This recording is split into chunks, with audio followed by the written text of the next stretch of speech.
Hey everyone. So, this is the third episode of the Our Intellectual Dark Web podcast. Our guest today is Eric Norrie from Canada. We're going to talk about social constructionism and a bit about immigration.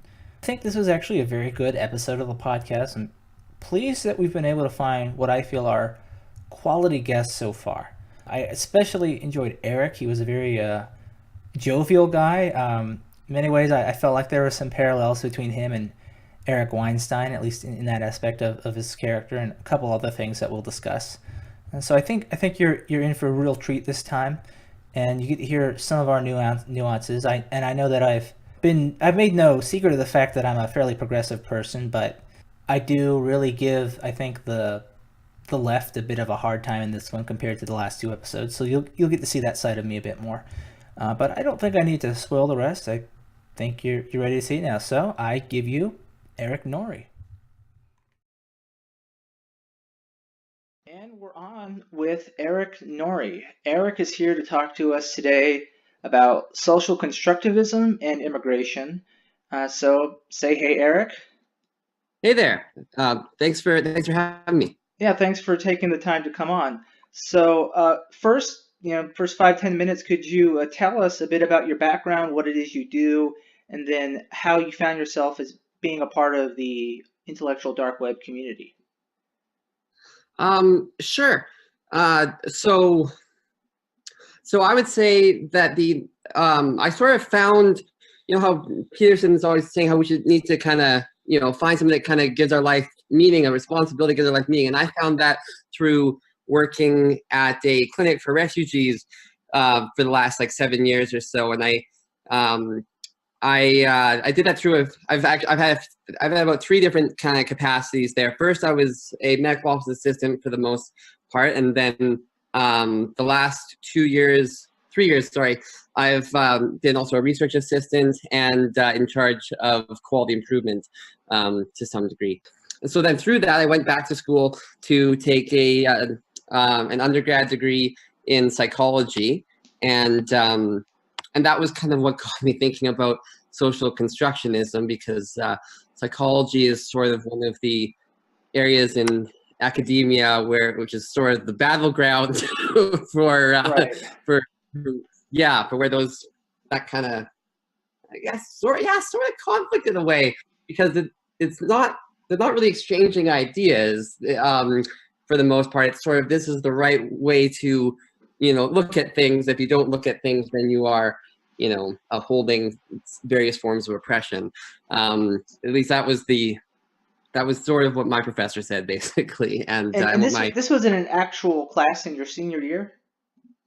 Yeah, maybe I can get into that a bit, because in my senior year, so it was a 4th year psychology class called Gender and Culture in Psychology. And going into it, my thought was I thought of myself as quite far left, but hadn't, I was like, I can get into this class and really understand, really, and I'm sure it'll really impassion me to be a real fighter for, issues and stuff. But no, actually, it was just, and I should have, I went into this class and I was actually the only dude I was really the only male in the class. And at the time, at the time, there was about 40 of us. At the time, I thought everyone else is just too. I actually thought it was all the other guys just must be, not, they don't care enough about, feminism or whatever to do this. But I'm man enough to do this. I should have taken that as a red flag, that maybe this is not actually a good place to be if I want to, not be a social pariah. And if I, because I don't think my ideas were actually, I kind of know that they weren't valued there. We'll get into that a little bit more. That isn't psychology in general. It was one, and it's also not even, social psychology. Sometimes people lump in all of social psychology into that. I would actually say it's a small branch of social psychology. Social psychology is actually, it's great. It has a friendly rivalry with personality psychology and stuff. They kind of because one's sort of nature, one's sort of nurture, and they kind of butt heads, but they butt heads from the common framework, you know, of science, you know, of testing hypotheses, you know, using, you know, logic plus evidence. But social constructionism doesn't do any of that. Right. Okay. Well, I can sort of see why that would bring you into the IDW. I mean, college for me was also a place where I began, and this is going back 5, 6 years, so it, you know, it was well before the IDW was a thing, but it was one of those things where I could see the liberal narrative not always holding up, and in some ways just being actively contradictory. And then Yeah. when holes are poked in that flawed narrative, the response is often disproportionately hostile, and Yeah. intentionally misleading. So yeah, I that's something you and I have in common there. But what I want to know about is, could you sort of elaborate more what social constructionism is, and then why it has the problems that you think it has? Absolutely. So social constructionism is an epistemology. And epistemology is a way of knowing. Right. Yeah, and so we can contrast this with empiricism, rationalism, or we can kind of contrast. I sometimes like to contrast it with creationism sometimes because it actually shares a lot in common with creationism in a way. But so you know, the science is often kind of a bit of an uneasy truce in a good way between rationalism and empiricism, because you can't really have science with only reason or only evidence, right? Like if you can't actually say how things are affecting each other because you haven't figured out how to measure that yet, then you can't really make hypotheses if all that you have is, you know, is evidence and stuff. You need to be able to reason to at least some degree, and then of course if all that you have is, you know, is the fact that you can think, you know, like Descartes, of course, is a famous, you know, when people think rationalist, they usually think Descartes, you know, because I think, therefore I am is a very rationalist, you know, perspective. And yeah, so he kind of thought that you can sort of just think your way through things. Although the reason why we often think we can't really just take Descartes' word for that is he sort of did, like, how he got to that point is really brilliant, but then how he got like to be like, oh, but we can still do things, is like, well, because God is, you know, benevolent and he wouldn't trick me, which is like, yeah, that's not best, you know. Right. Yeah, it doesn't work for everyone, you know. Right. But the general principle is, um, a person that Right. doesn't exist would not be having thoughts about themselves. That's a logical thing. If we have a general Yes. idea of a person, and you know, we've talked about how, like Sam Harris has often said, how you define a person can be tricky. But if you have a general Yeah. idea, if you know what the nucleus of personhood is, and you know what Mm-hmm. the nucleus of thinking is, Yeah. then you can create a connection between the two where um, they're one relies on the other, and you can establish something is true, right? So a person can engage in thinking, and so Right. if you're thinking and you know you're thinking because you're having thoughts, yeah, that's sort of how that works, and so that makes sense. But yeah, what you're saying there doesn't really work. So yeah, I'll let you continue from there. Right. Yeah. So because I realized, like, oh, I kind of forgot to. Yeah, there's. I forgot to. I still haven't really told our listeners what social construction is. I realized. So sorry for that. Okay. So an epistemology is a way of knowing, and usually most philosophers will define knowing as a knowledge as a justified true belief. And so usually it comes down to, well, how do we justify it? And Mhm. that's a very fair. Well, both of these are fair questions. I'll give the social constructionists that. The social constructionists don't really focus on the justify thing. They say, like, well, hold up. How can we actually know anything is true? So how can anything actually, not how we know. How can anything be true? And so the social constructionists see reality actually as a product of social negotiation. That last phrase is from my textbook that I still have with me actually, because it was just so. And so that's how we get things like, the Nicholas Matt in that debate with Jordan Peterson, saying that from his perspective as a historian of medicine, it is not the case that there is such a thing as biological sex. Like, it's that there is, that the only way in which things are known is through people with power saying that they are true. So knowledge is produced through discourse, I guess. Discourse is the word I haven't used yet that I should be.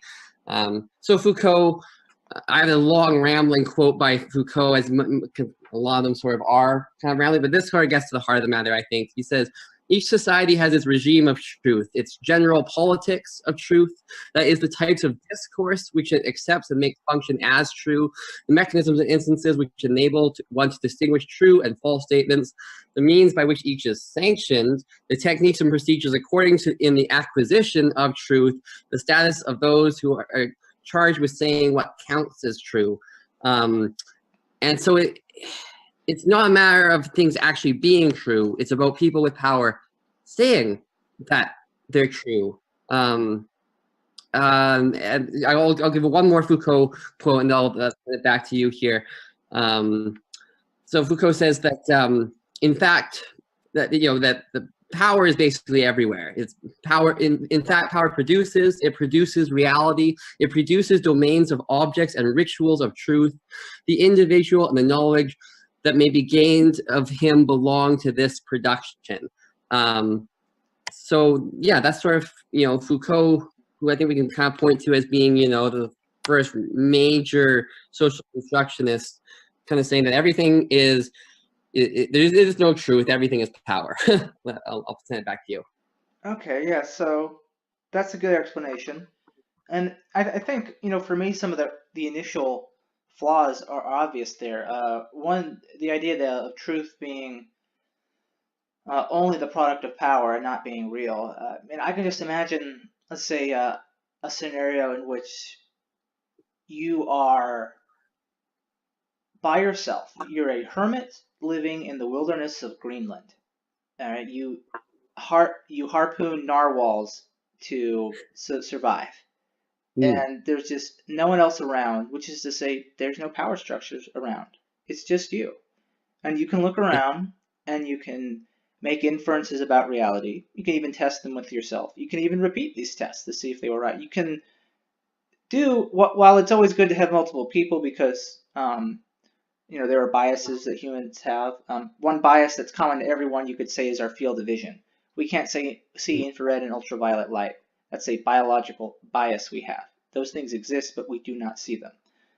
There are, of course, other biases that are more sinister, but you get what I'm saying. So, but you could test things out and determine things are true. You can, being a hermit in Greenland, look up at the sky, bright blue, and say the sky is bright blue. And that is true. That's a fact. And that has nothing to do about the power relations at work. And it is often said that if you were to take humanity and just take away and destroy all of its accomplishments, all of its advancements, all of its technology and information, and just start it over from where we were 20,000 years ago, you would still make these same findings eventually, given time. People would still learn about the nature of metals and of chemicals and of gravity and electricity and all of these things. And the way that they go about it would be a bit different, but the general principles would be found again. People would eventually realize again that the force that we see as gravity is a warping of space-time by mass. They would rediscover what Einstein did, or at the very least, even if they don't go with that explanation, they would develop predictive models and mathematical formulae that are extremely close and similar to that. And so that to me sort of shows the problem for social constructionism as an epistemological discipline already. Hmm. But then there's also, I'll say one thing that it might be touching on that is correct is power structures can amplify certain information and certain informants over others.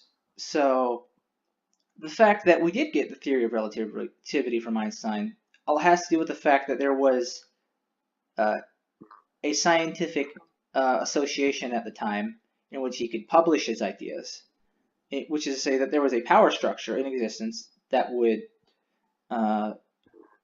give assistance to such efforts.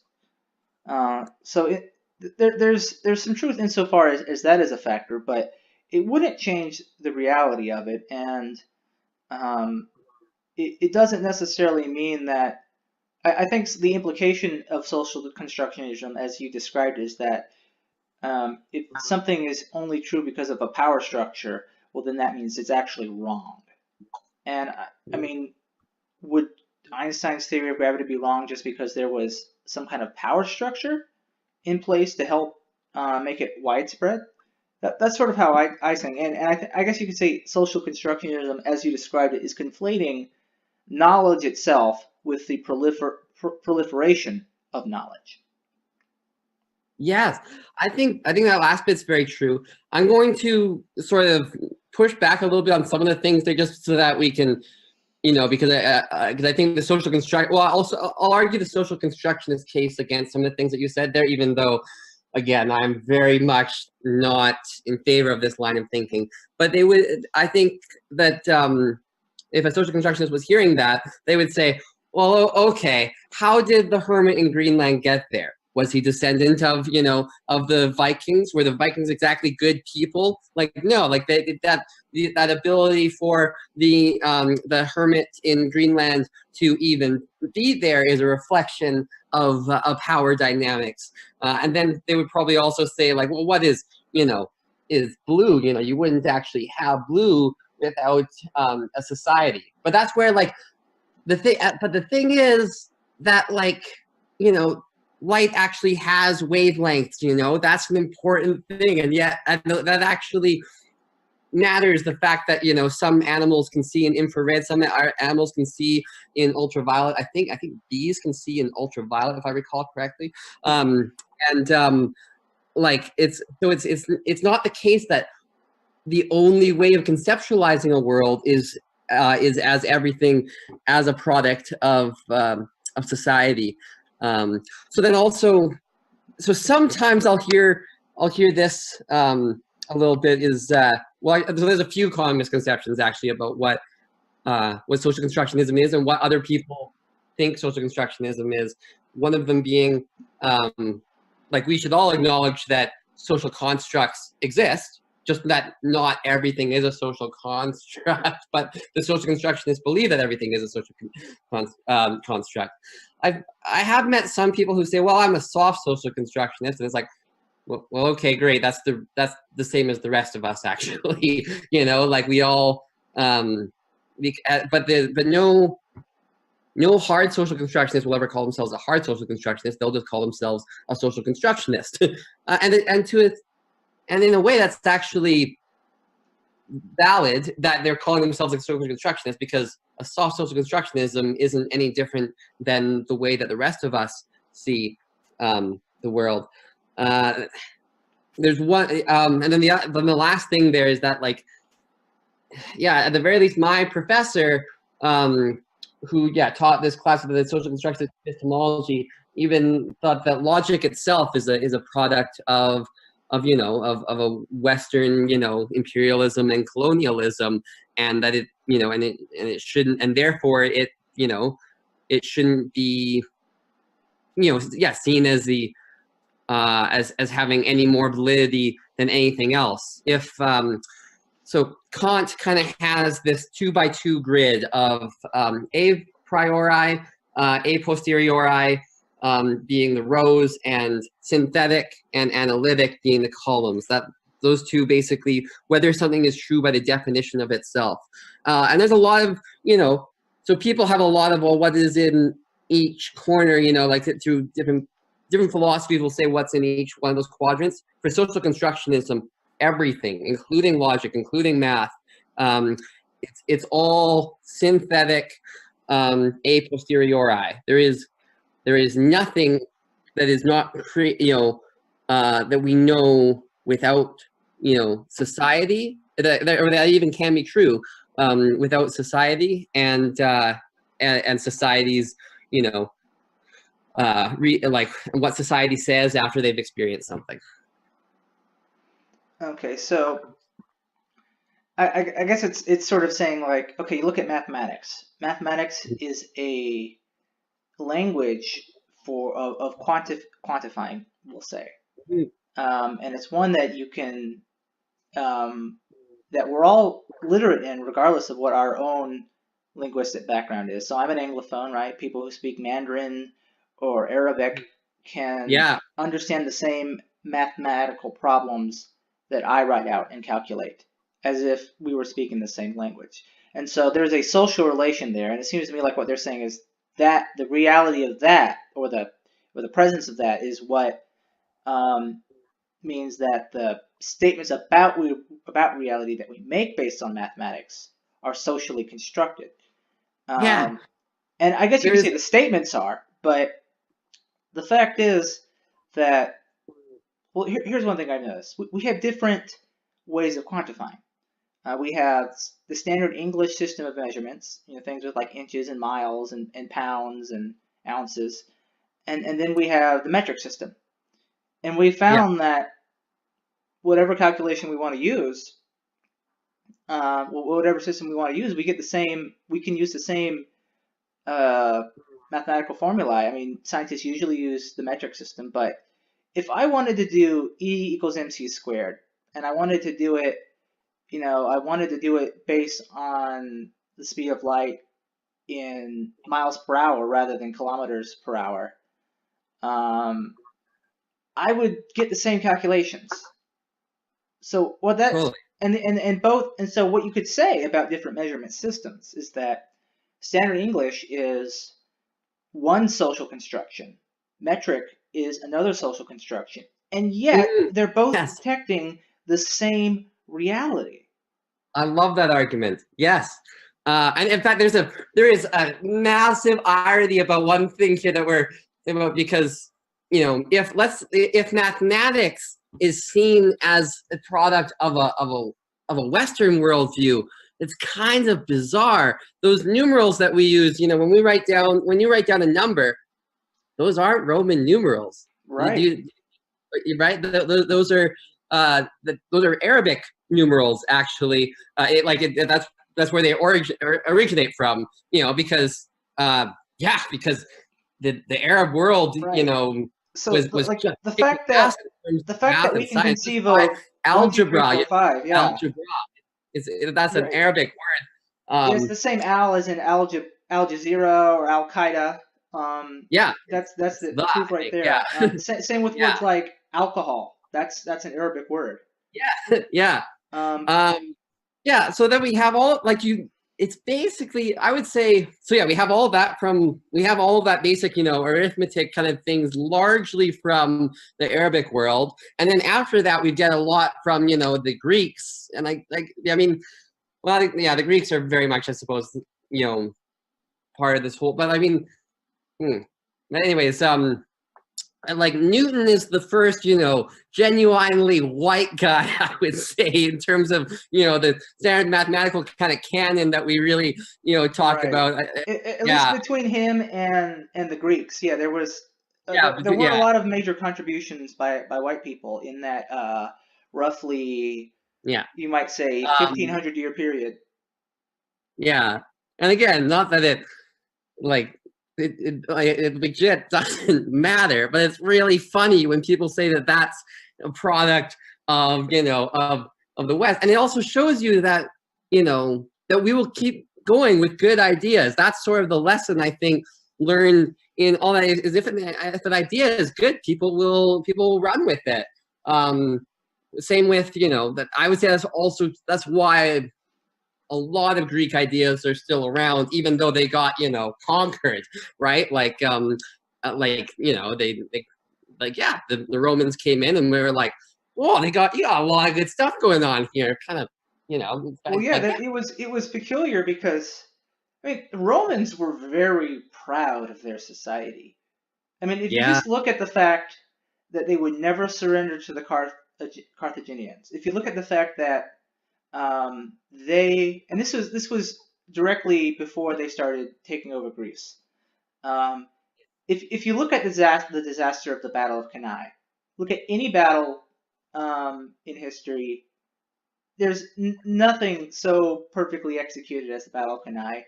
For several hundred years, up into the modern age, it was the bloodiest battle to occur in Europe because of how good it was, right? And then even after that, they wouldn't surrender. They wouldn't seek terms with the Carthaginians. They raised another army, and they had lost by that point about a fifth of their male population. And you know, they were an extremely devoted society. To be a Roman really was important to them. And then they go to Greece and they say, wow, there's all this neat stuff in Greece. And look at all this interesting stuff they figured out. We need to incorporate this into our society. And they began copying the Greeks. And there's no other culture in the Mediterranean world that they conquered where they did that. They didn't do that with the Carthaginians. They didn't borrow that from them. They didn't really do that with the Celts. They didn't do that with the Germanic tribes they subjugated. What they did is they didn't do that with the Palestinians or the Assyrians. What they did is they took people and made them Roman, right? They Romanized the people that they met. But with the Greeks, it was different. They became Hellenized by the Greeks. It's the only example I can see in the roughly 500 to 600 period of the Roman era there where that happened, which I think is interesting. Maybe one exception is the spread of Christianity, but that's a somewhat different story. The conquerors didn't immediately come in and say, "Wow, what's this amazing Christianity?" Right? That it emerged after a period of Roman occupation and slowly spread through the Roman world. Through missionary work, basically, and it gradually took hold. But as soon as they saw Greek stuff, they said, "This is some good stuff. Let's incorporate it into our society." And I think that does sort of speak to the fact that, you know, not everything is social constructionism, and it's not always about the power dynamic. The Greeks weren't the powerful ones in that situation, and yet, what their observations about reality were, when we're talking about their math and their science and their philosophy, the Romans saw the value of it. And I think that does sort of expose something, but it's one thing to talk about history. I am curious to know what you think some of the consequences are in the current day about social constructionism. What is it doing to things like the way psychology is practiced and the way, maybe even more broadly, politics is practiced, that I'm sure you have in mind and want to discuss? Yes, yeah, that is exactly where I wanted to go next. So yeah, there's a lot, and some of them are, you know, very very serious, I guess. So in Ontario, in the Canadian province of Ontario, they recently voted to elect a conservative politician, largely because one of the issues that was mostly talked about was the curriculum that taught theory of gender, and and the theory of gender as posited by this guy named John Money. And I learned about John Money in my social psych course. So again, that's not psychology of gender, that's social psychology. And I learned about him in like a very controversial thing that he did, but also, you know, I think it does say a lot about the fact that not everything is a social construct. So, so John Money was this, psychiatrist, I believe, that came up with this theory of gender, you know, that gender is fully socially constructed, because and don't get me wrong, like a lot of gender is socially constructed, just not all of it. And so there is this kid, this child, infant, I suppose, named David Reimer, and who had a botched circumcision. And John Money said, like, well, one thing we can do is, you know, is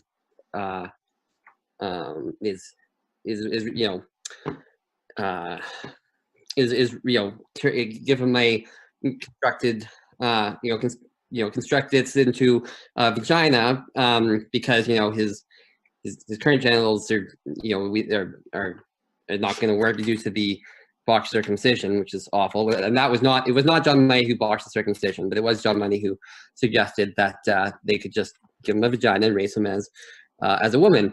I'm not sure even what the right pronouns are for that, but actually I think him is correct, because that didn't work. Even though everyone was raising the kid as a woman, but you know, his innate gender was male, and so then when he, you know, so he never felt like a woman and stuff. He and eventually, so yeah, and it's just pure tragedy from then on. He tried, like, you know, once he figured that out, and he tried living, you know, as a woman, and it just didn't work. And eventually he committed suicide. And all that to say that, you know,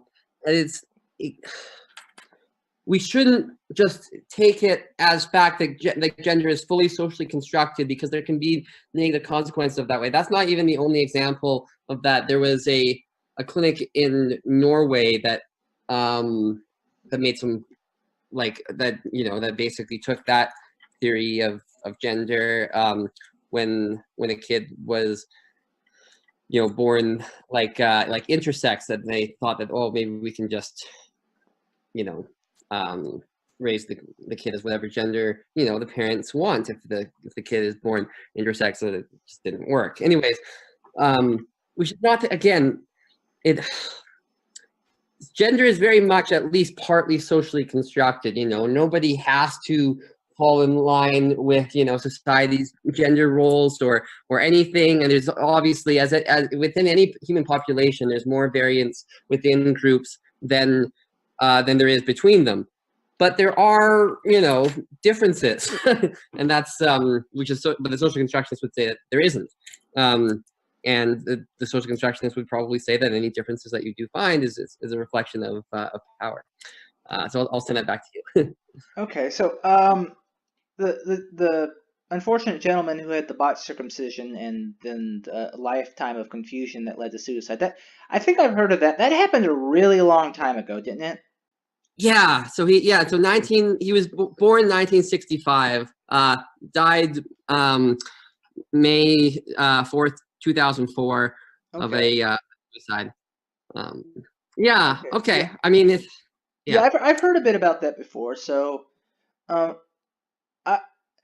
So here's one observation. So you said that Ontario recently elected a conservative government, and a lot of it has to do to basically push back over these gender issues that are being pushed by the left.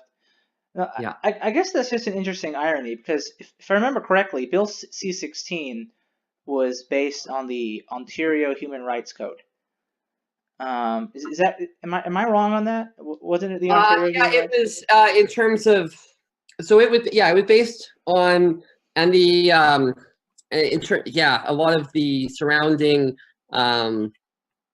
like the surrounding legislation and stuff was all sort of very much on that. C-16 was a federal, Canadian federal thing, and many of our provinces have, in fact, I think it might be all of our provinces actually, in our provincial legislature have protection for trans people. But yeah, although so that's me kind of giving the devil his due there. Yeah, in the Ontario Human Rights Code, though, yeah, it says that gender, that it's that gender is a person's sense of being, a man, woman, both, neither, and it's like, well, I disagree with the neither part, because I'm not sure what someone is like. If you're, yeah. Anyways, the neither bit is a little like seems to be, instantiating an instantiation of social constructionism in law, I think. And yeah. Anyways. Okay. Yeah. So yeah, that was just, I think, an interesting irony that the province supposedly that was the progenitor of Bill C-16 now seems to be having second thoughts in terms of its voting habits. I just thought I would at least make a note of that. But moving forward with, I think, something I can discuss more in detail. I think the heart of what creates a lot of problems here is that there's some ambiguity about the term gender. Now, I think if you were to go back about 10 or 15 years, the word gender would be treated by the vast majority of people as synonymous with sex. And I just remember, even though I was a child for much of that time, I remember seeing, forms that there'd be a part where it would say sex, gender, M or F, M/F, circle one, right? Nowadays, if it's just M or F, it just says sex. If they ask gender, they're like transgender options. So there's been this divorce of the two terms. Then now sex is purely talking about the biological and the reproductive, and gender is talking about something else. Now, what is interesting to me is that I have no idea what gender is supposed to mean. I really don't. Because it's like this. Well, at the very least, if gender is supposed to be separate from sex, but it's going to use the same terms like as male and female, then I don't know what it's supposed to mean. Because it's pretty easy to sort of talk about what I mean when I say I'm male in terms of sex, right? Of course, there's a lot of complexity to it, right? It's for one, the reproductive organs. It's whether you have XY chromosomes or XX chromosomes is one thing. Then there are secondary characteristics that maybe aren't definitive, but are there, like things like testosterone and estrogen, things like height and bone density, things like the bass in your voice, right? There are things like that, and those aren't socially constructed. Those happen. Those happen regardless of who's in power and what you think of it. It is true in matriarchal societies. It is true in patriarchal societies. When we talk about gender, you say, I identify as male. And I think this is just, I think it's weird for some social constructionists to advocate, to complain about power relations and how truths are unreliable. And then to do this, to advocate something as unclear as this is, what does it mean to say I'm male on the inside or I identify as male? That's one thing I've really never been able to. I don't know what information that is supposed to convey. Totally, especially and I think your first guest on this podcast probably has some great insights in that in terms of I think that the discussion of radical feminism, especially because feminism can sort of be divided as liberal feminism and radical feminism, and there's actually other divisions as well. But like that's one major argument that they have between those two factions, is that radical feminism believes that basically the number of genders that there are is 0, and the liberal feminists by and large I don't see the number of genders there are as infinite, and those two butt heads pretty frequently, and unfortunately like either way can lead to sort of the erasure of trans identities as well as the thing, because if gender is fully socially constructed, then you don't need that sort of invalidates, or like it's like, oh, I have a sense of being male. Oh, that must be because your parent made you play sports or something like that. Like I don't mean like I don't agree with the social construction. Like whatever the social constructionist argument is for why a trans person has a gender identity that does not match their their biological sex, that's that's not really doing it's actually, I don't think that's doing a good thing for liberal values, I would say. Yeah. In my opinion, and of course it's also not the case that pure biological essentialism takes that into account, because I think that that's sort of an aspect of psychology, and I think that the best model that we have to look at psychology is a biopsychosocial model, because there's just a lot of factors involved. It can't be a fully biomedical kind of, can't be fully encapsulated in a biomedical perspective, I don't think. So yeah, I think you make a good point there. Yeah, there's major contradictions in the idea of what is gender, for sure. Yeah. Yeah. So I think one reason why a lot of feminists exclude this is because a big part of feminist issues today, because at least in the West, suffrage is no longer a problem. Employment and labor stuff is mostly no longer a problem. I won't say that that's totally been solved, but compared to what they were doing in 1960, they're about 80 to 90% of where they wanted to be, I'd say. Yeah. So a lot of it comes down to other things, and things that are more specific to women. Now, suffrage isn't specific to women, right? Suffrage is an issue that can concern men as well, right? Very much so. African American men, yeah, the women's right movement didn't necessarily help their right to vote. So suffrage isn't particular to women, but some things are. Some things like birth control and abortion rights are particular to women. And so I can kind of see, if you're a feminist and you're worried about that stuff, a trans woman coming in, that what do they have to say about any of that that's useful? Or like, how is this related to them? Well, it just isn't.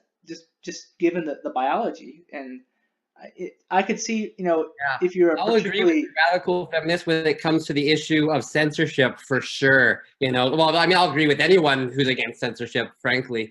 Even though I often, as with the case with radical feminists, I don't agree with much that they have to say, but we can't just say like, oh, you're not allowed to say that. It's like, well, no. And if we think about it, like, if you had, if we had, a friend or a loved one who was saying, like, I'm going to commit suicide if you don't, say exactly what I want to hear, we would kind of call that, like, abusive, right? Like, and that's sometimes the argument that you hear. I actually have some kind of similar experiences in my own family, so I know exactly what you're talking about there. And when I hear people say, well, you have to call transgender people by their preferred pronoun or they'll kill themselves, I just think, man, that's like manipulative as fuck. Like, I'm just gonna, if I don't get what I want, I'm gonna push the big red button. And I just think, okay, there has to be some middle point where we can resolve something where we don't go from 0 to 60. Just separating gender from the thing, right? So that people don't think this is just something about transgender issues. If you say like, oh, I'm going to kill myself or kill someone because you disagree on this one thing, something that I think you and I are maybe agreeing is, it's just a difference in epistemology. I think when people disagree about whether a transgender person is male or female, it's due to epistemological differences. It's not due to hatred. It's not due to even refusing to accept a transgender person as a part of society. It's just, it's a categorical disagreement, and those don't have to be personal, and it shouldn't be taken personally. And I think the only reason why it gets so much attention is because pronouns are a part of everyday speech, so there's a lot of opportunities to run into that conflict. Galileo got in trouble with the Catholic Church, not because he was trying to partake in everyday speech, but because he, was persistent about questions of astronomy and the nature of the universe. And so he kind of had to go out of his way, although the Catholic Church was wrong to treat him that way. But he could have avoided it. And this is, gender issues are not as easily avoidable because male and female as categories are sort of caked into the language in some ways, more so in other languages than English. Yeah. So it's although there's in other languages there's the idea of, well, grammatical gender is not the same, and the masculine and feminine words don't necessarily mean anything. Like in Spanish, the word for nose is nariz. It's the same word in Portuguese, but in Spanish it's a masculine word. In Portuguese, it's a feminine word. Why? Yeah. Yeah, but now why? I don't know, and people aren't particularly concerned about that difference, and nobody's trying to say one should be more masculine or feminine than the other. It just got assigned that way, and it's not a big deal. But the way because gender is not a major part of the grammar of English, the way we use the words in it are much more literal. So when I say steward or stewardess, there's a reason for that. If I say lord or lady, there's a reason for that. If I say, he or she, there's a reason for that.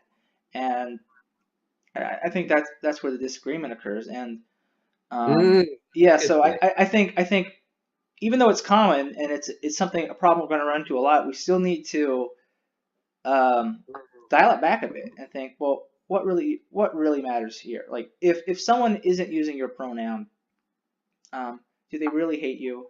They might actually like you, but they're seeing this square-bodied 6'4" person who to them just looks like a man in a wig and a dress. And can you blame them for not thinking you're a woman? They might not even hate you. They might think you're cool. I mean, they might say, hey, they might buy you a nice dress for your birthday if they got to know you. But that doesn't necessarily mean that they're going to think you're female. And I think people need to understand that difference there. And I think maybe that's something that social constructionism isn't allowing us to do. Yeah, I think so. And I also think, at the same time, we also need to take some responsibility to a certain extent in that, it shouldn't be lost in this dialogue that, trans people are going to be, a more likely target for bigotry, than other people, just because it's easy to identify a trans. Well, I could get in trouble for that. It's the reason. Yeah, but yeah, I mean the reason why trans people are the targets of bigotry and harassment and whatnot is largely because someone sees that and has a particular understanding of what gender is to them, and if that, and a lot of times I think that's what the that's where the bigotry kind of comes in, is that that one perspective of gender, is it's the correct one, and we need to attack this person for not having the same view of gender. We should not abstract sense can be the same thing happening from two different sides there in that way, and that people are attacking each other for not understanding the other person's perspective of gender. They aren't the same, like in terms of that being that especially because it's not usually the trans people who are attacking people, right? That's also but yeah, because most trans people are just living their lives. But yeah, it's crazy. But you're right. Social constructionism is what's causing us to not be able to talk about it, because if you talk about it and you don't say the social constructionist party line, then you're called a bigot, and that sucks. Well, that's the crazy thing is, and this is what makes social constructionism even more, I think, suspicious, is in a genuine, or if we talk about the scientific method, right? Science as practice over the last few hundred years, as developed in the Enlightenment, you can put forth an idea, it'll be tested, and then we'll make a statement on whether or not it's correct. But with social constructionism, you can put forth an idea and people will not want to test it. They will refuse to do that. And I think that sort of speaks to the weakness of the foundation there. It's just because Totally. and fairly shallow analysis just exposes a lot of the problems with social constructionist views, and I think we've kind of gotten into those with the way it approaches gender, right? So, what is gender supposed to mean? This isn't even clear. If you're taking a word like male or female that was clearly has origins in biology and reproduction, and not just human reproduction, but reproduction across hundreds of species, and then you apply it to an identity, and you say it's completely divorced from genitalia and chromosomes. What does that mean, and how are we supposed to use that in a socially productive way if you're trying to make it a social thing, if we don't even know what it means? But then also, and we sort of talked about this with feminism, is how does classifying people as women who don't have much stake in what we currently understand to be issues of women's rights help with our understanding of the issues of women's rights? So, I mean, you can make an argument that there may be some things like, if you're among trans women who are sufficiently, let's say, short or skinny, and not very muscular, then it'd be fairly easy for such a person to appear as if they are in fact biologically female, and so then they might encounter some of the sexism through that perception that women encounter. But a big chunk of it they're still not going to get, right? They don't have to deal with. I mean, when you talk to women and you talk to them about what an inconvenience menstruation is, and how many different ways that can just screw up their lives. I'm kind of surprised, but one thing that you can predict consistently can be such an inconvenience. Trans women don't have to worry about that, and by design they don't have to worry about that. There's nothing about their existence as trans women that makes that a concern. Even if you talk about things like the Me Too thing, and just let's say you want to talk about rape culture, or just what women have to experience. Part of why we have a tendency to look at sexual assault as primarily a women's issue is because the stakes for women are much higher. If a woman is raped, she could get pregnant, and that's a big fucking deal. If a trans woman gets raped, that's just not on the table, and it's terrible. It is absolutely terrible. But the stakes aren't as high, right? It's like it's comparing, paralysis to death. If you're paralyzed, at least you're still alive. It's terrible to be paralyzed. People become depressed over that, and so I can understand why there's hesitation there. And if you just raise these, like, I would think that wanting to be cognizant of the reality of women's issues, like with abortion, like with pregnancy and birth control and stuff, and if you're hesitant on those grounds, that seems like a fairly left-wing form of hesitation. Generally speaking. But that won't do it for several people on the left. And that's what's crazy to me, is that it's not even so much we're not fighting fascism or the right or arch conservatism. In many ways, just even traditionally left-wing ideas are in danger. And in fact, it goes beyond just stuff with gender, like left-wing ideas of gender. So there was recently, in Virginia, a teacher got fired for not using a student's preferred pronoun. I think it was a high school teacher. This just happened. I read that on right. The sub, so, and I've seen people discussing. I actually would agree that that's a great example of. Well, I'll elaborate a bit about I think what I'm getting at here. So, I've seen people sort of agreeing with the decision to fire the teacher, saying, transgender people often commit suicide because they're not accepted by society. This is why you need to use their preferred pronoun. And I said, okay.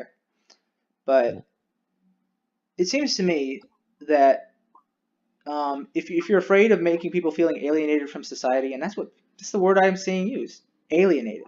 Totally. a good way to do that is to deny them their means of subsistence. You don't have a job. We're not going to let you contribute to society or pay your end. Get out. Do you know? I mean, people kill themselves for losing their jobs all the time. I mean, they're like part of the collective memory of the Great Depression and Black Tuesday when the stock market crashed. Is that people just went out and hung themselves. People couldn't cope with suddenly losing their livelihoods like that. And the left is willing to do this with stuff, like issues of gender and beyond. The left is also ostensibly the side that is pro-workers, pro-labor, willing to destroy the career of anyone, just because they have a differing epistemology. And I just see, what is with social constructionism that it's even cannibalizing its own natural allies. It's not even really hitting the conservatives, because if we look at the conservatives who are the real problem, and this is the progressive side of me talking, so I'm aware of that. But if we look at like the really bad conservatives, the bloated corporatists who have, I think, too much money and they abuse the hell out of it, those people aren't being touched. Even if you were to like fire them, okay, Elon Musk recently got fired, not so much because of, I think, social justice warriors, but because people felt nervous about his behavior. But Elon Musk is still a rich guy, so he just doesn't get to have a job that he probably thought was fun anymore. But he doesn't have to worry about his livelihood, and he has so much money that he can always think of something else to do. So that's not a problem for him. But for most people, that is a real concern. You lose your job, you're just a leech now on somebody, on the state or on a family member, and if you can't ever get back, it's interesting to me that I suspect so many of these social constructionists will be angry at the fact that felons, often African American felons, have a hard time finding employment, and some of these folks have violently attacked folks and caused serious harm to people. And they say, oh, it's just a terrible sin of the system that these people can't find work again because they can't get away from their criminal past. But if someone can't ever find a job again and they lose everything and they starve to death because they misgendered someone, they seem to have no qualms with that. And I just sort of think, I suspect a lot of these left-leaning social constructionists are not being consistent in their values. And I think before they try and dismantle reality, they need to form a more consistent reality that they themselves will then follow and abide. Yeah. I think so. Here's a perfect example, I think, of one of the things that you're saying. In Vancouver, a feminist in Vancouver was banned from Twitter for the statement, and this is literally the statement. The statement is, "Men aren't women." That shouldn't even be that should not. The only way that can be offensive is if you're a social, right? The only way that can be offensive is if you're a social constructionist and you are so passionately tied to the idea that categories are arbitrary. That's it. That's the only way, because otherwise you're like, can we just go on with our? Well, it's sort of things. It seems like if I came out and said, "Red is not blue," that could be controversial today. And if I said the sky is blue, it's not red. Okay. Okay. Then now this is noting that during the evening when the sun is low, red is not blue. Well, that's offensive to First Nations people. You're saying that there's a difference between different colors, which is dog whistling about race. Boom, social constructionist argument right there. It's just we can't call a spade anymore, and I think here's what's concerning about this. So let's talk about problems with the right wing right now in relation to the social constructionists, because I think oh yeah, go ahead. So here's my thing is I have a real problem with white nationalists. I do not if I say why, I get accused of tokenism, but white nationalists do not agree with my lifestyle, Actually, there we go. I'm a race trader, I suppose. But they believe that, and I fear, and yeah, so I assume you're alluding to like you dated outside of your race or something. Oh, yeah. My girlfriend, yeah. She's from India, and she was actually the one who I wasn't even able to hear sort of these. You have more in common with Eric Weinstein than just his name, I see. Sorry. I've just noticed a lot of parallels between you and Eric Weinstein. Oh, based on posts you've made in the sub. True. There are quite a few of the parallels. Yes. It's nice to have our own Eric. The sub could use one. I appreciate that, man. Thank you. That's God, that's probably the highest praise I think I've ever got. Anyways, yeah. Yeah, and it's funny. I was like, some of these arguments I wasn't able to hear from white people, you know, like because I bought into the thing, like, well, if you're a white person and you're saying that cultures are different, you're a racist, is what I thought before. So, but like my girlfriend was the one who really convinced me, like, hey, no, look at the difference in how we value, feminism in Canada, or the US compared to India, like there's some work to go, but we need to be very clear that we're doing women's equality better, than other places, or like because India, it kind of is a bit of it's much more of a rape culture, and then you sort of protect rapists, like it's not good. They're not as bad as other countries. Although there was a study that pulled a bunch of like 300 or 500 experts, and they ranked India as the most dangerous country for women, and they ranked U.S. as number 10. They didn't, somehow North Korea and Eritrea, and they didn't make the list somehow. Yeah. Anyways, sorry. Go ahead there. That was just a tangent. Okay. Yeah. Well, I think you're making a good point there. Back to how the right is coming back because we're fighting amongst ourselves. Yeah. So, and I think there's an interaction between the epistemic indiscipline by the social constructionists and a lot of what we see with the far right and alternative facts, post-truth society, conspiracy theories, and gaslighting. Because I think when you deny people their ability to just because okay, let's look back at the transgender thing just sort of quickly. It is a paradigm that, unlike other social paradigms, really seem to come up overnight. Suddenly, if you don't use pronouns this way, you are one hell of an asshole. And if you look at how much more time and energy it took to get seemingly more straightforward things accepted, like women should be able to vote too, and so should blacks. Let's give women the right to vote, and let's get rid of poll taxes and literacy tests. Those seem like fairly, if you believe in the Enlightenment, those seem like fairly straightforward steps to take. The pronoun thing, which again, if you don't use someone's pronoun, nothing happens to you. You just don't get the pronoun used that you want. I imagine if you're more on the more conservative side of this issue, and you suddenly just wake up, and there's all these people who are saying, you're an evil person, we're going to come after you, this is what male and female, like there are gender theorists who will say that male and female has always been a social construct. I'm like, I bet that isn't.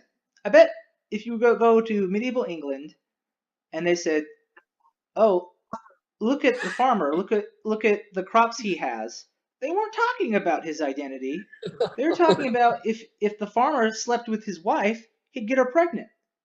Yeah. And I'm pretty sure that's been the way the words have been understood until recently. So I imagine if you're on the conservative side of things, it feels like waking up in an episode of The Twilight Zone. Yeah. And that sounds like, it sounds so cartoonish, but I think that's how it feels. And again, and this is just one example of gender, right? There's the other social issues as well, things like feminism and immigration, and then so you feel like reality is being taken from you, and then you have someone like Donald Trump come in and tell you reassuring things. Oh, you're not that crazy. They're all just bad. Vote for me. I'll take care of it. And look at the mess it's got us in. Like I don't think social constructionists, like, I think for all their concern about power structures and the way they've abused the perception of reality, they don't appreciate how much power they have in fact had. And how much they have abused it, and how much they have scared people into this coalition where people who 10, 15 years ago might have been mild conservatives are now political allies of neo-Nazis. And exactly. That's something that wasn't imaginable at the time, and now it's a part of the American life. And the damage now. This isn't dismissing that conservatives have done some bad things, and that Nazis, neo or not, have done terrible things, and that they present consistent threats to society to today. But you do have a responsibility for not fucking up things more. I mean, and I think the social constructionists rather willfully have failed to do that. Are causing, I think that social constructionism is actually, it's producing more white nationalism than it's reducing. Like, for example, the messaging around the whole "it's okay to be white" phenomenon is crazy. You're literally creating Nazis by doing this, because if you tell someone, like, because some amount of the people who hear that they're not allowed to say that are going to say, wow, like, I guess it actually is as bad as, as the neo-Nazis are saying, and so I'll go join up with them. Like, that's and even if that's just 1% of the people hearing that, that's you're creating neo-Nazis. And on the flip side, like who has actually been convinced to be more? I haven't really seen people be. I haven't seen any conservatives be convinced by social constructionism, whereas, like, sometimes conservatives will be convinced if you make an economic argument for some sort of liberal value. So pronoun use increased GDP by 0.5% every year. I'm sure they'd get on board. Yeah, totally. I'm like, yeah, yeah. And even, that's the thing is, if you can't, and not only that, but I'm not even sure if we should, so with the "it's okay to be white" thing, I think there's two problems. First of all, I'm not even sure if we should just give the Nazis that one, oh yeah, there, because there is a major Voldemort effect, it gives them power if you're not allowed to say that, and then, because then it's like, oh, are we allowed to? Unfortunately, that actually it does have some extremely obscure actual white power thing. I pretty much guarantee you that most people who say that are doing it because they want to be edgy. The thought crossed my mind when I heard that people were being there's manhunts going on in university to figure out who posted the white piece of paper saying, like, a blank piece of paper just saying "it's okay to be white." I thought, like, man, I want to see how much I can get away with. Can I say it's not abnormal to be Caucasian? Where is the line here? And why? Not only that, but us on the left just friggin' had this argument with conservatives. We said, yeah, because conservatives would say, well, all lives matter. And we're like, that's true, but how people, disproportionately, treat Black people, is the problem here. But no one on the left was saying, like, oh, if you say Black lives matter, that means that white lives or the other lives don't matter. But now that's what we're saying, apparently. If you say it's okay to be white, that means that what you're saying is it's not okay to not be white, which that's just logically incorrect. Well, there's a lot of crazy stuff there, and I mean, you also wanted to discuss immigration, and I think a lot of what we're getting at too here sort of it translates into that. A lot of the concerns about immigration are tied. They have a tie to this rise in a white nationalist movement.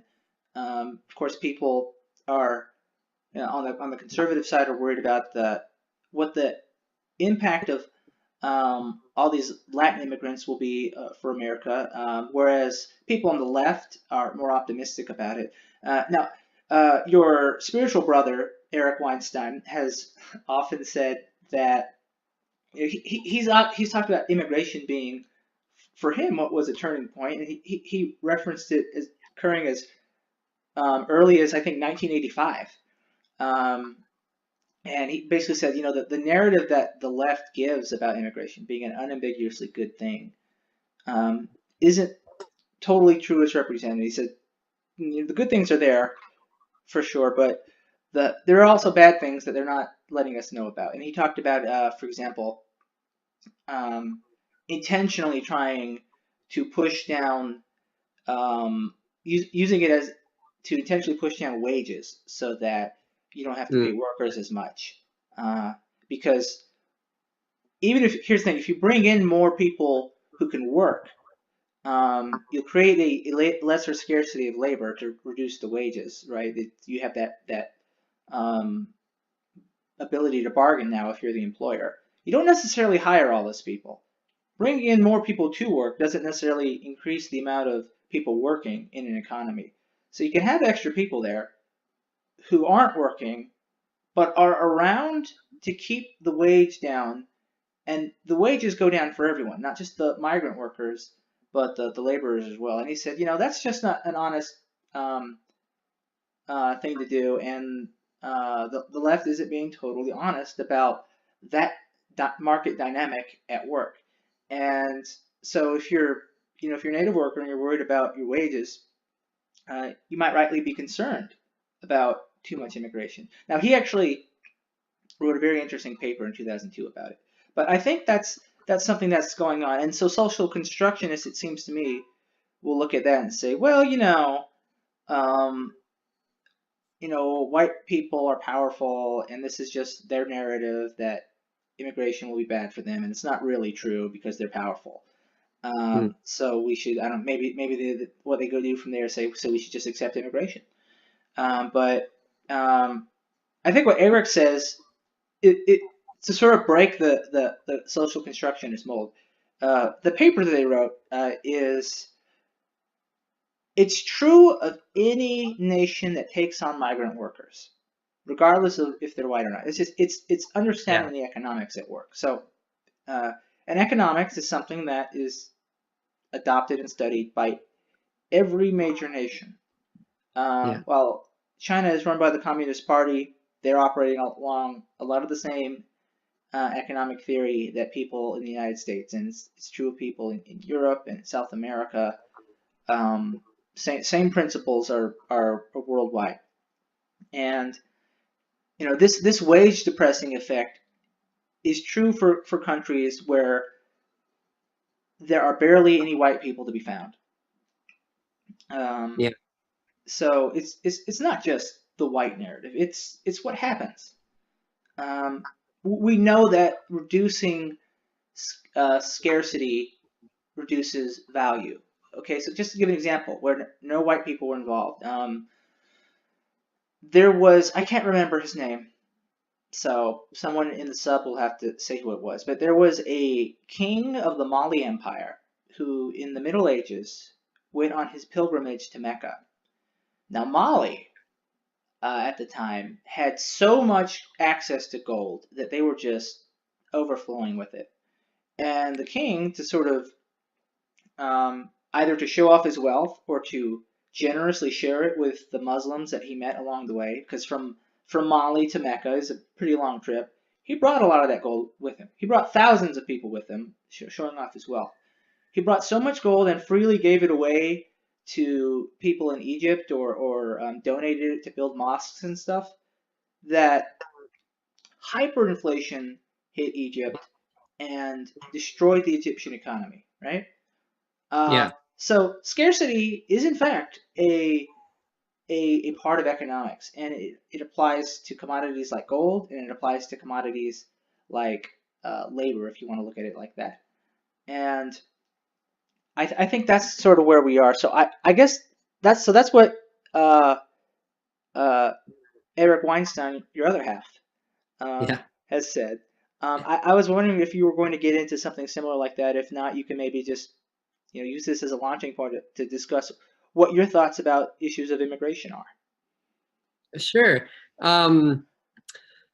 Yeah, I think that's definitely. I agree with all of that. There's a couple of very small things in Eric Weinstein's look. I mean, that I actually do have a very subtle disagreements on. But anyway, I guess yeah. Otherwise, otherwise it wouldn't be exciting, I suppose. But I do agree with him on all of that. I think it was Mansa Musa. I think was the. There you go. That's it. Yeah, that was it. Yeah. Yeah.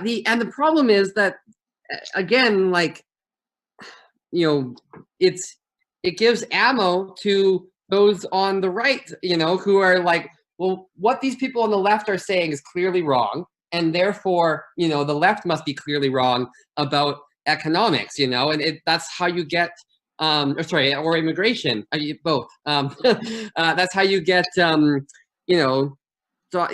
how you get, Donald Trump, saying the virtues of nationalism at a friggin', Remembrance Day, Veterans Day, like the, World War I memorial thing, which is that was a little bit messed up. I thought, like, I don't know. I think we can talk about nationalism, but talking about nationalism at a World War I memorial, that's like, I think it was a major component cause of World War I. Anyways,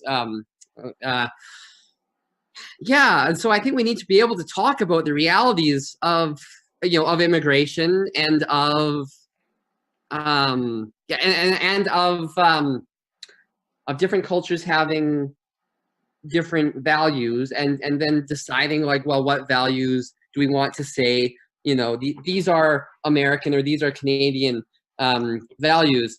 A Canadian politician got in a lot of trouble for talking about Canadian values. I was one of the people who was like, that is awful at the time, because this was in 2015, maybe 2016, I think.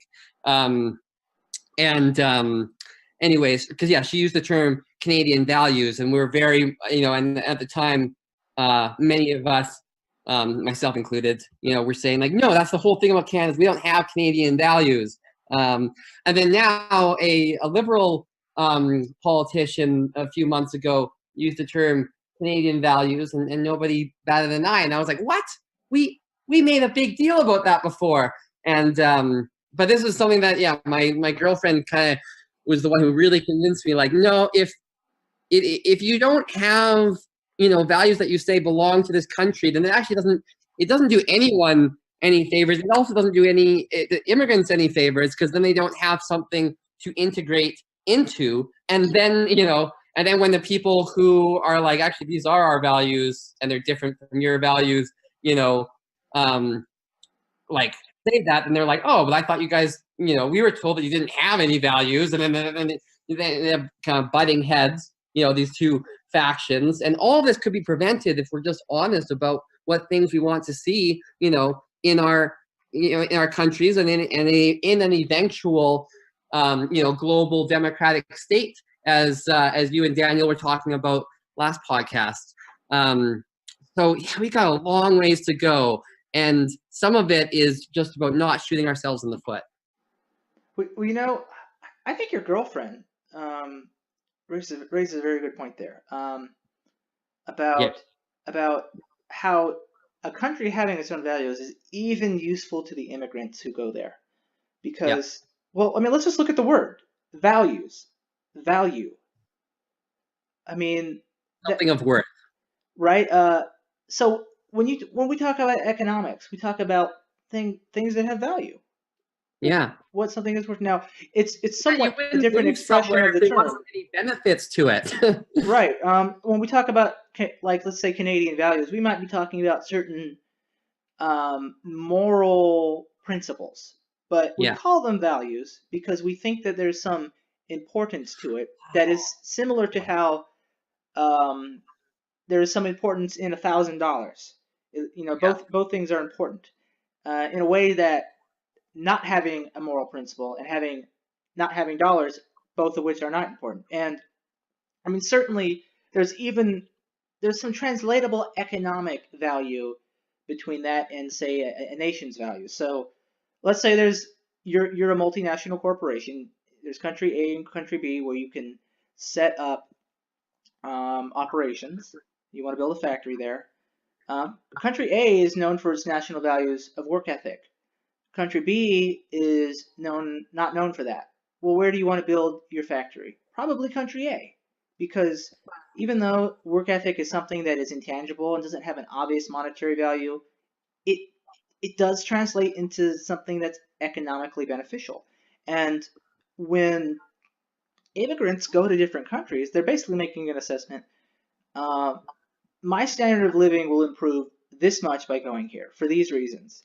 And it could be something as simple as, I will get paid this much more if I go here. It might be purely monetary, but it might only be partially monetary. It might also think, well, you know, I don't have to worry about being honor killed if I go here. Yeah. Because that's not a value in Canada, or Canadian values are against that. And I'd be willing to pay a lot of money not to get honor killed. So I will pay that visa fee. I'm not sure what the Canadian system is, but I will pay that visa fee. I will pretty similar on that point. Although there are some differences, I suppose. We actually do have a in our immigration stuff, we do have a point-based thing. Although it's still a little, it's quite faulty, I would say. But my understanding is that the US does not even have that, I think. So, yeah. But yeah, I think your girlfriend really looks at that's a very honest, straightforward, and realistic understanding of the issue. It's important for nations to have their own values and to be honest about it and to realize what exactly it is that we're offering. I mean, you could say that. I mean, if you want to talk about values beyond moral principles, if you want to say American values is that, like, one thing is we have a lot of capital. China has a lot of labor. We can interact with each other and do our own thing based on that. That's called comparative advantage. It's economically beneficial. Don't fight it. Embrace it. Yeah. There's nothing wrong with a culture being itself. And then, of course, the individuals in that culture being themselves. And I agree. It's just, if you're going to say, we can still do that without actually being, you know, I would go as far as say we can do it without being nationalists. Some people would say, well, I'm only actually thinking about, you know, at the very least, you can do it without any of the negative aspects of nationalism, I think, because there's actually a lot of wiggle room between these two positions of no principles, no values, and being necessarily the best at everything. I don't think no one here is saying that that. So far at least is saying like, oh, we are the best at everything and that's why we can't have anyone else come here because also other people because also other people are different and therefore not the best at everything. It's like, well, that last bit is the crux of it, is that there's people all over the world who want to take part in American values or Canadian or even just Western ones. That's kind of I'll tie that into to the refugee part as well. That and I think although I'll add a caveat to this, that Canada and the U.S. have very different, we're geographically and politically positioned very differently. So how we handle issues of refugees and stuff is necessarily going to be different.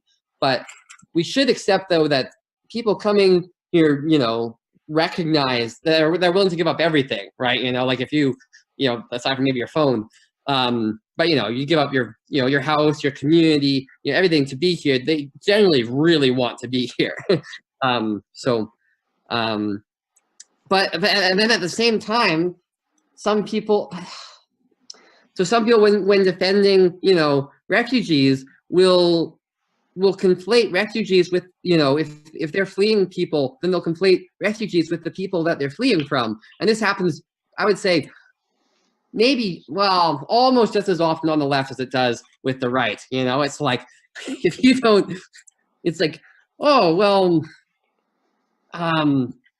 there was something after the Paris attacks, which was done by an ISIS terrorist.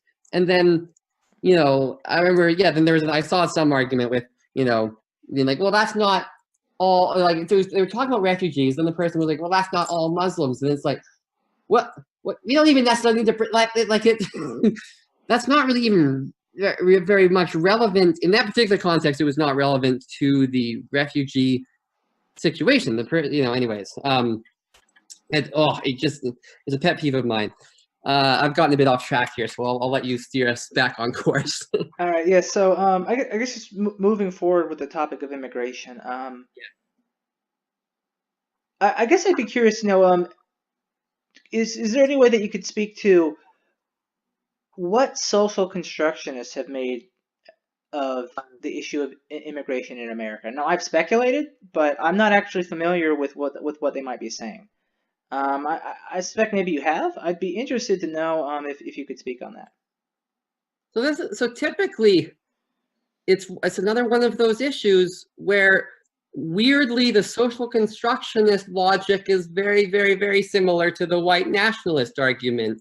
Actually, so I did actually get in an argument actually with a social constructionist about something like this, and it just drove me nuts because, you know, the at the end of the day, the social constructionists sort of say basically that we can't, you know, empathize across, you know, which, you know, kind of, you know, imaginary, you know, racial lines, you know, and then they always tie like basically all immigration into race as well. Anyways, and it's just like, no, we can definitely empathize, like, because if we, you know, it's like, well, no, you're just saying that. So sorry, that argument goes, you're a white person. The only, you know, arguments that you can have is that you know, against immigration of any sort, or actually not even against immigration. Just, you know, it must be to keep, you know, to keep non-white identities, you know, out, you know.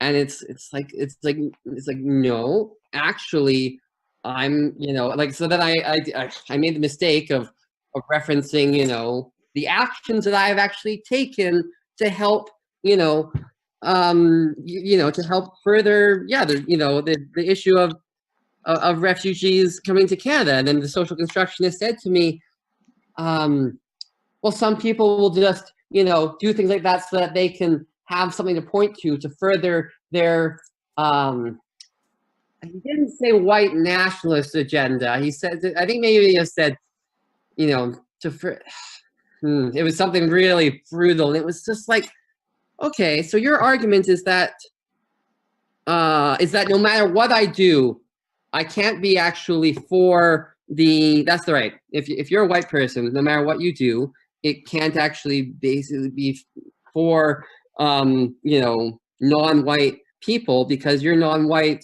It's right, because you're white and therefore can't understand them. Now, I don't think that's all social constructionists. I think that this guy was particularly off his rocker about this, but like, that's also exactly, though, that's exactly the logic that white nationalists use, right? If you're white, then non-white people will not understand you and they're your enemy. You know, it's basically the same logic. And if you apply that, though, it's like, well, okay, first of all, that would mean that by definition, all non-white couples should break up, right? Because all mixed ethnicity cultures should break up because there's always going to be an oppressor and oppressed dynamic. But you wouldn't, you know, but also then, since it's oppressor and oppressed, then actually all straight couples would need to break up is the funny thing. But you do actually, but unfortunately, although that one is crazy, you know, even they will recognize that's crazy. They'll actually sometimes will essentially say that that any mixed race couple must be in oppression. I got off topic again. I'm sorry. Basically, they tie race into everything, I suppose, is the you know, and make it all about race, because any search for truth, for your social constructionist epistemology, has to end in, you know, in a power dynamic being exposed. Right. Okay. Now, I guess that's interesting. Now, what you say is, you brought up the guy who said, well, you know, white people can't actually do anything for non-whites because they're not white. Yeah. Yeah, that was so said. they say that alone deprives white people of the cognitive ability to partake in such behavior. Now, they would say it's empathy that we are deprived of, is what they would say. Yeah. And empathy is just a function in human cognition, I would say. So, same thing. They're saying white people are functionally too stupid to understand things. Now, here's what I think is interesting. If that's what you believe, this guy basically thought of me as a psychopath. It wasn't actually a cognition thing; it was an emotion thing in this guy's eyes. But it also not just me. Like, but even then, you could say emotion is a function of the brain, right? Oh yeah, although that's interesting, you've sort of inadvertently made a bit of a kind of if that's in the brain, then we can sort of say everything's in the brain, and therefore kind of, you know, actually that would be, I guess that would be a rationalist argument actually. So never mind. Yeah, continue. Yeah. Well, just imagine like a broad study where you have 1,000 people, and then the study is you just poke them with a stick one time, all right, and then some people will not mind. Some people will be a little annoyed. Some people will get furious, right? Yeah. If you were to take the people who got furious and put them in a group and then analyze their brains under MRI, you would probably see more similarities in the way their brains generally function than you would between the people who weren't bothered at all, right? Because our behaviors, to include our emotions, are functions of cognitive processes in the brain. And so, you know, when they're saying, if you're the kind of social constructionist that's like, well, you know, gender is, you know, it's what people believe, and there's, you know, you look at like what happens with the transgender stuff, for example. They talk about there are neural pathways in the brain that exist for transgender people that are irregular for their biological sex. So that's one observation they make, right? So it's just, it seems to me if you're aware of just the science of human cognition and what brains enable people to do, you can still be mad at people for being cruel or stupid as a product of the way their brains work, but I don't know why you would expect them to do what you want them to do. Because if white people truly lack empathy, and you're like, well, you need to check your privilege, like, what point is check your privilege for someone who doesn't have empathy? Like, if the way empathy works is you have it or you don't, and people have it to varying degrees. And but that's part of why apologies don't work for social constructionists, right? Is because everything is impact, not intent. Because I guess actually that's probably why the whole, like, probably don't see empathy as really being a thing, is because everything is about impact, and empathy would be more about intent, you know. And so if you say, oh, I'm sorry, I didn't mean that to happen, you know, they'll say like, well, you know, but you can't be neutral on a moving train. And now what you've done, you know, let's say you took a job that that someone lower down on, that someone more oppressed than you could have taken. It's like, well, then you're furthering, you know, that axis of oppression. You're furthering patriarchy. You're furthering white supremacy, etc. And they do make those arguments sometimes. It's really bizarre. Anyways, sorry, continue. Well, yeah. So getting at what I was saying is, it seems weird to me. Like they also, these social constructionists, because now what that one guy said, he could have been a one-off guy, but I think we know that there are several other people like that, and they're not necessarily just these fringe people with no influence. Yeah. I think there are major publications who would talk about such ideas, but with it is the idea that, you know, you can get white people to go along, and I'm just like, if I don't know how you can simultaneously demand that white people agree with you while also saying that white people do not have the cognitive ability to understand you. Because if you truly think I can't understand you, how am I capable of agreeing with you? And then from there, how am I capable of supporting the kind of social or economic or political programs that you want to bring into being? It's just, Yeah, that's one of many. I don't even understand just the cause and effect in there. The other one being like, but at the same time, you also would agree that there are no differences between us, and I would agree with that. but you are saying that there's, that like, yeah, it's like telling me, all right, look outside, paint what you see, and include the spectrum of infrared and ultraviolet light. I'm like, I can't see it. No, do it. And I'm like, wow. Oh, that's a perfect analogy. It's like you want me to do something that requires me to see it, and I can't see it, but you're asking me to do it anyway. It's just, you can't win. And I feel like that's a problem with social constructionism. But maybe this is what it comes down to. Yeah. So we're talking about, it's like, at the same time, I could still paint a beautiful picture. I just don't need to actually use, ultraviolet and infrared light. Like. yeah. And now you're oppressing people who can see the infrared and ultraviolet spectra, or at least can see more of it than you can. So you should be ashamed for that painting and be castigated, and never allowed to paint again. Yeah. But I mean, I think that's what it comes down to. It's when we were talking about epistemologies, scientific method has paid a lot of attention to in its development, or rather the people who have been behind the scientific method paid a lot of attention to whether or not it can actually work.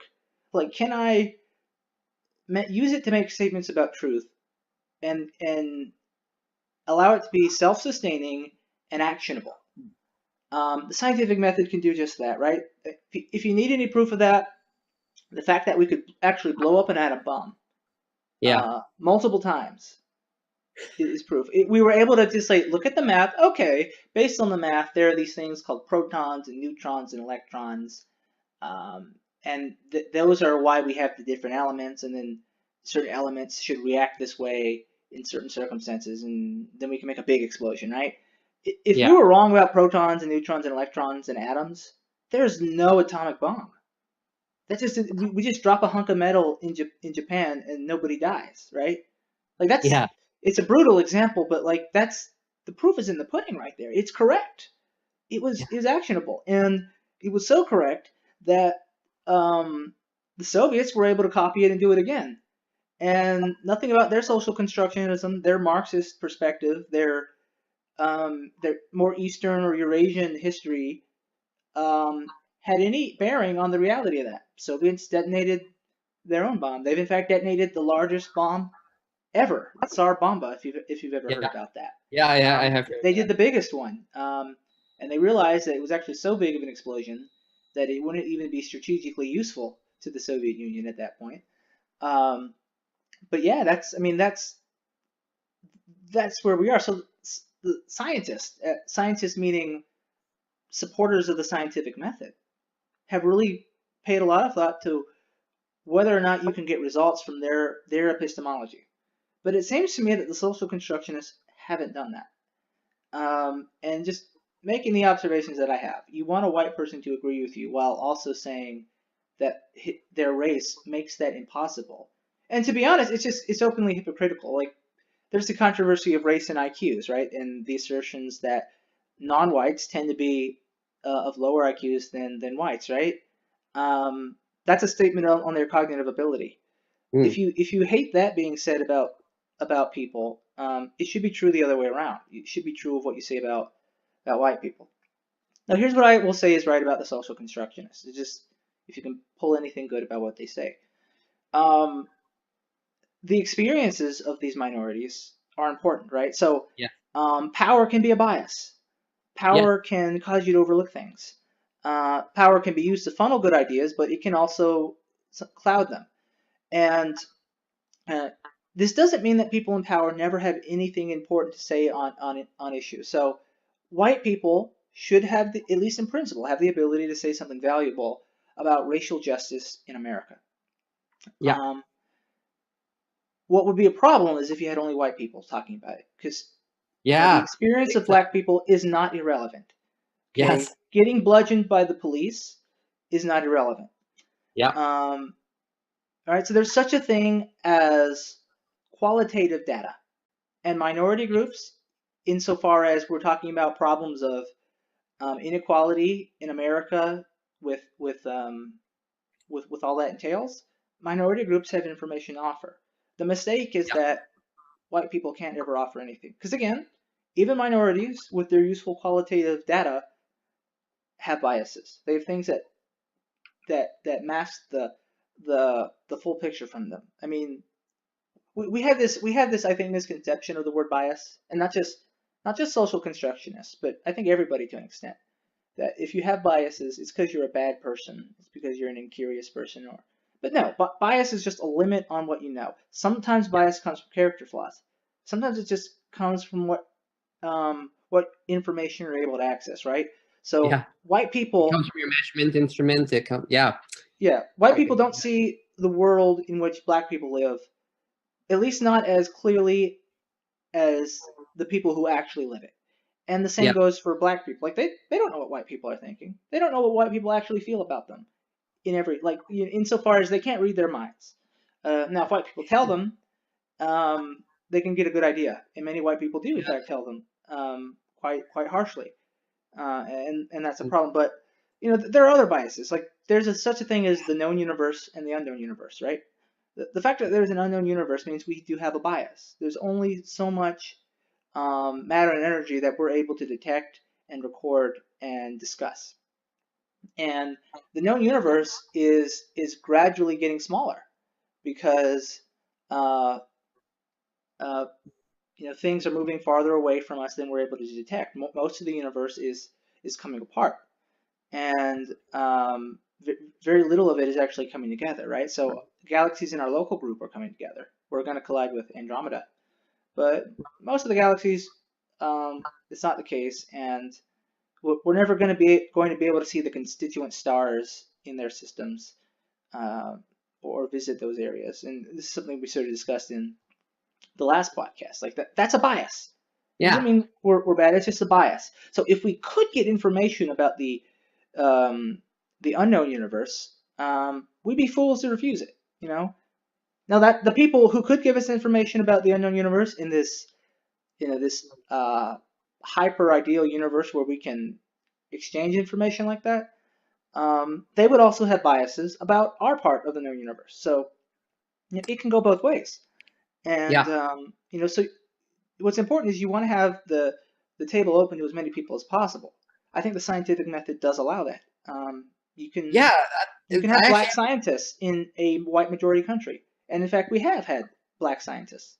So it's not as the biases of a white majority country can obscure the integrity of the scientific method, but that doesn't mean the scientific method itself is bad. It just means it hasn't been followed as closely by the groups that practice it. So if you want to make a complaint about science, well, science isn't the real problem where the white patriarchy, as we might describe it, is a problem. The white patriarchy muddles the scientific method, and then if we have bad information from that, that's the real cause. We saw examples of that, like in the 19th century, where a lot of the work in science was done by women, but dismissed because they were women. And we didn't get anything from that other than less science and less technological development, and we eschewed them at our own peril and cost. So we know better than to do that, and at least most of us now, but not everyone does. And we can have an honest discussion when we realize that people aren't being true to science. And science can, in fact, be a very inclusive thing, but we just have to commit to it. We can't reject it entirely because some of the people in it have been bad and have not been judicious about it. And I think that's something that the social constructionists are beginning to do, and that's a problem, right? If the scientific method isn't reliable, and this is going back to what we know about reality and gaslighting, if you take that away from everyone, that's how you get conspiracy theories, and that's how you get Donald Trump. He can tweet whatever he wants, and people will believe it. because that's what happens when you destroy the edifice of consistent shared reality, especially a consistent shared reality that was The other based thing on a that pretty gets damn good conspiracy theories, epistemology. though, is censorship. If you're not allowed to say something, then that's going to guarantee to have people, being like, oh my God, I can say this in dark corners and I'm actually not allowed to say it. And that's, there must be some truth to it because I can't say it. And the truth of it is independent of whether or not you can say it, so I think that's, anyway, sorry, go ahead. Yeah, so I think that about summarizes my thoughts on the matter so far. Do you I have a few yeah, go points ahead. on some of those things. I agree completely, actually, with a lot of those things there. Number one, although I would like to clarify, it's what gives us our different, experiences. It's what gives us different abilities, not abilities, actually, definitely not abilities.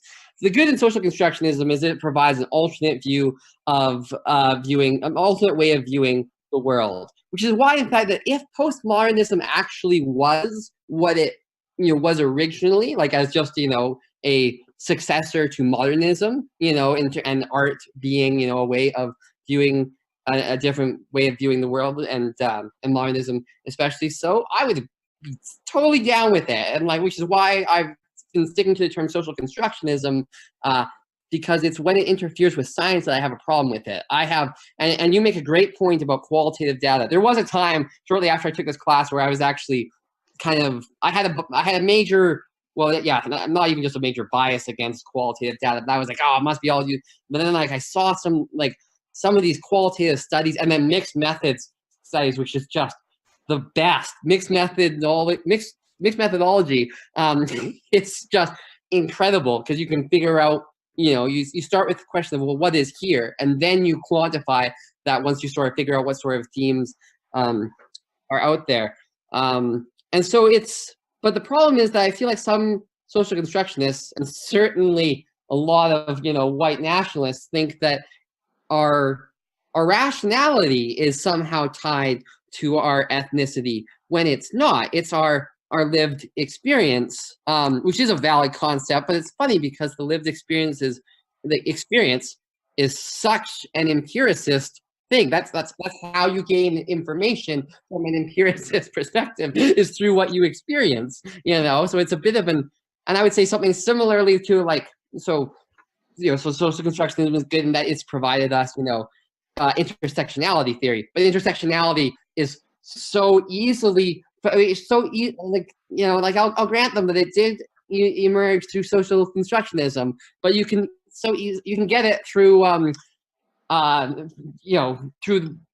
through quantitative statistics. In fact, and now we constantly use ethnicity as an interaction term, which is basically what the original Kimberly Crenshaw paper that kind of started the whole intersectionality movement. It was demarginalizing the intersection of race and sex. She pointed out that there was an effect modification of race that modifies the effect of gender in hiring practices of this automotive company. In short, no black women were hired, but there were white women and there were black men.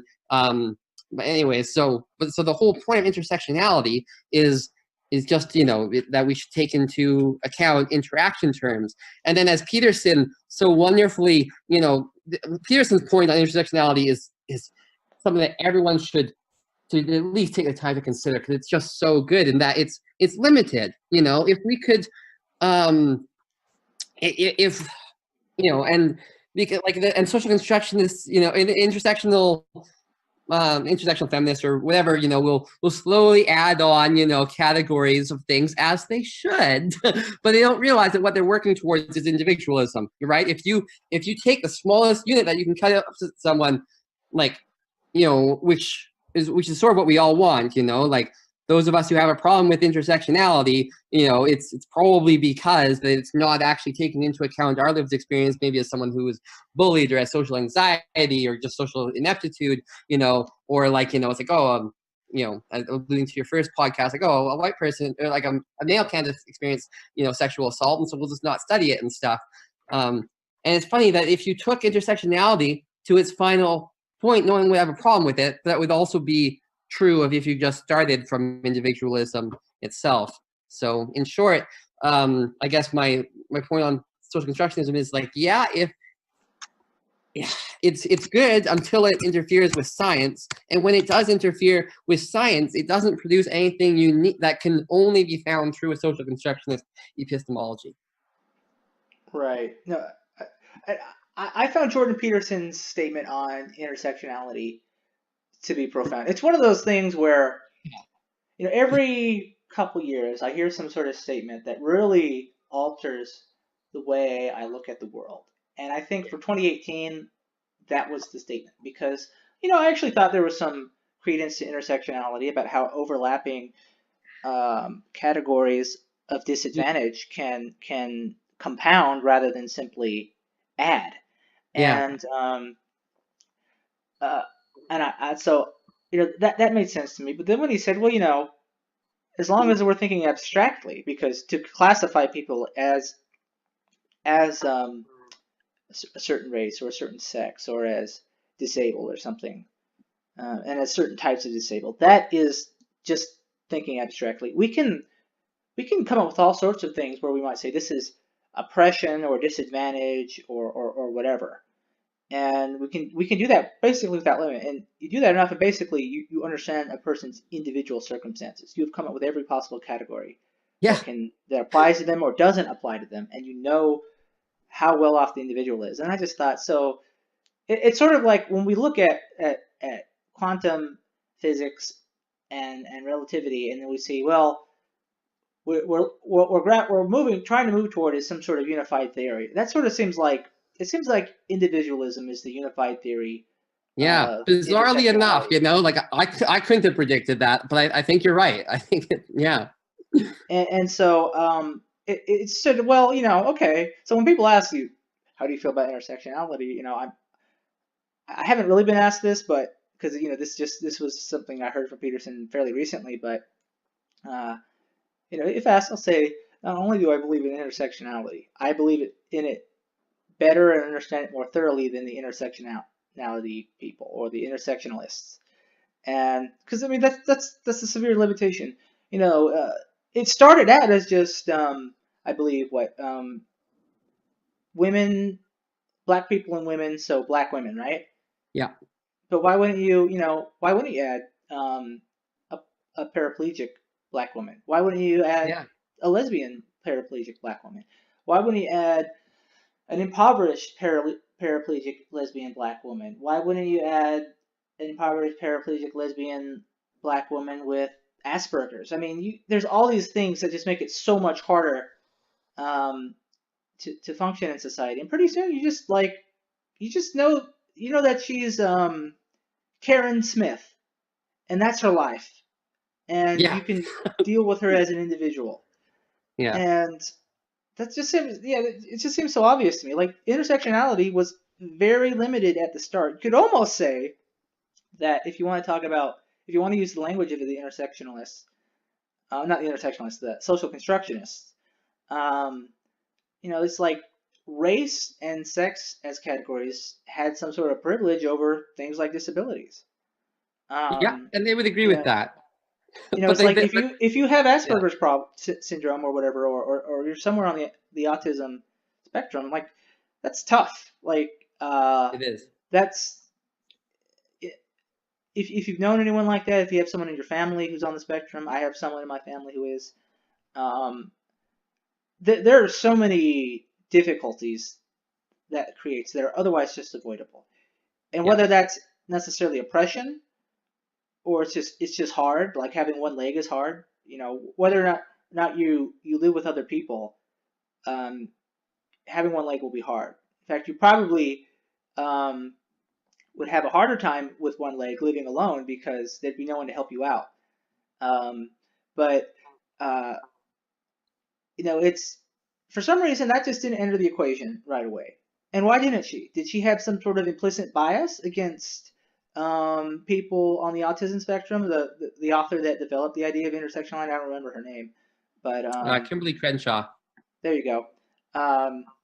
See, it's good to have you around.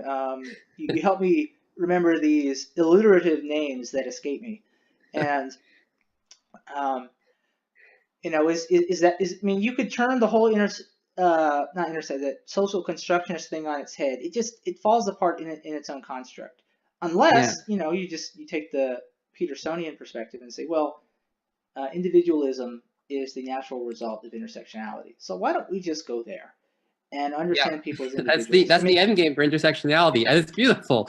And I mean, and wouldn't you want to be? I actually have given intersectionalness. I don't know what the because not all people who are interested in intersectionality are social constructionists, right? Right. Although most I would say that the Venn diagram is they are fairly overlapping, but anyways, I've given people pause with that before, like because I'll suggest something that they could add to their model, and they'll be like, oh, I heard one, my sister actually one time was like, you could write a paper on that. I was like, but no, see how it's still limited. The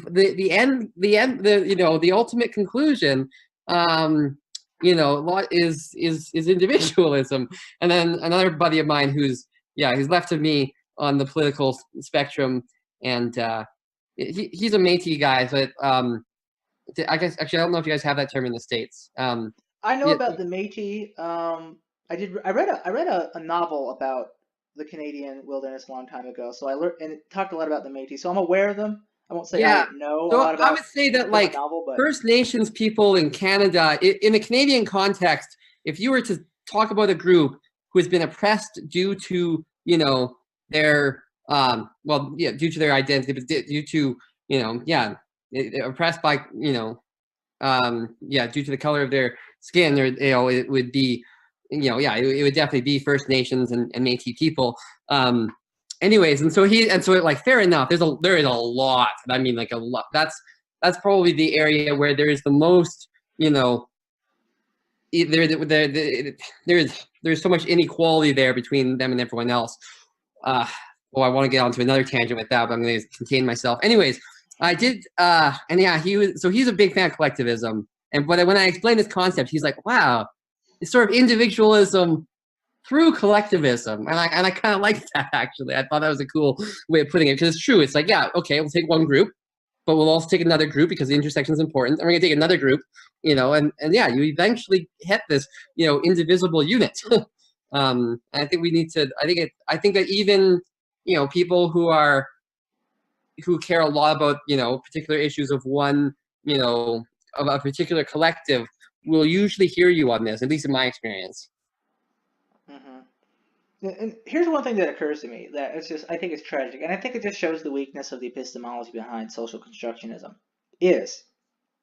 So I made the observation I did about the flaw of intersectionality as originally presented, and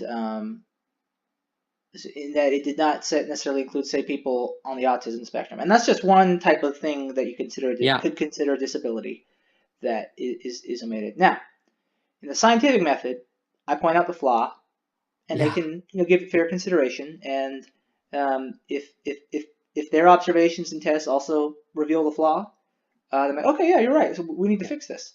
And you guide people that. Okay. You put that in the bottom of your. That's one of the things you have in your discussion section is further research. Can also look to how this effect is modified. By autism spectrum disorder. Right. So if we're just looking at the way social constructionists are, particularly those of the view that I can't say anything meaningful about other groups, the fact that I'm not not black, the fact that I'm not female, and the fact that I'm not on the autism spectrum makes what I said not valuable epistemologically. Yep. But if you got a black woman on the autism spectrum to say it, suddenly it's valuable. She could literally, we could read off the same piece of paper. Yeah. And it magically goes from... And that's so limiting, because that, how many...